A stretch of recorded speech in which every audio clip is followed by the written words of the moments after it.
बिलखी बिलखी रोवे बजनिया तो गंगा से अरज करे हो। ए गंगा मैया नाही दिहलु ए कहूँ बा लकावा कैसे के जितिया करब हो। ए गंगा मैया नाही दिहलु ए कहूँ बालकावा कैसे के जितिया भूखब हो।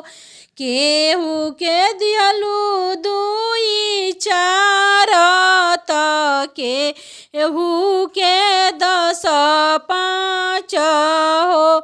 ए गंगा मैया मोरा गोदिया कई दिहलु सुन देखी के जियारा कुहू के लाहो।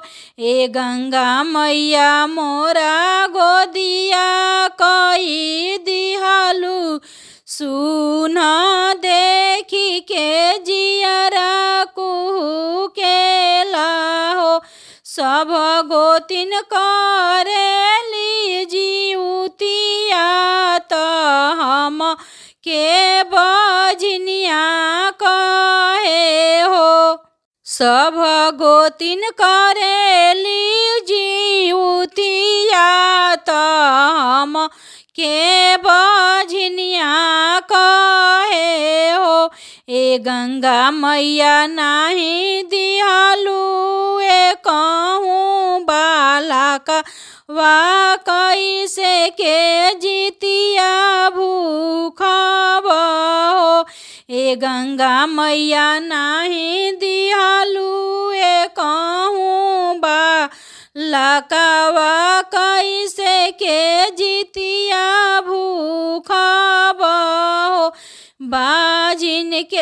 बाजिन के पुकारा सुनी माई आईली हाथावा घुमावेली हो। बाजिन के पुकारा सुनी माई आईली हाथावा घुमावेली हो। ए तिवाई नैना के लोरा तू पोछत गोदी या बालकवा देब हो। ए तिवाई नैना के लोरा तू पोछत गोदिया बालकवा देबो। चुप रह तिवाई नैनवा लोरा पोछहु हो। ए तिवाई तोहे देबो गोदी में बालकावा त जितिया पूजन करिह। ए तिवाई तोहे देबो गोदी में बालकावा त जितिया व्रत करिह।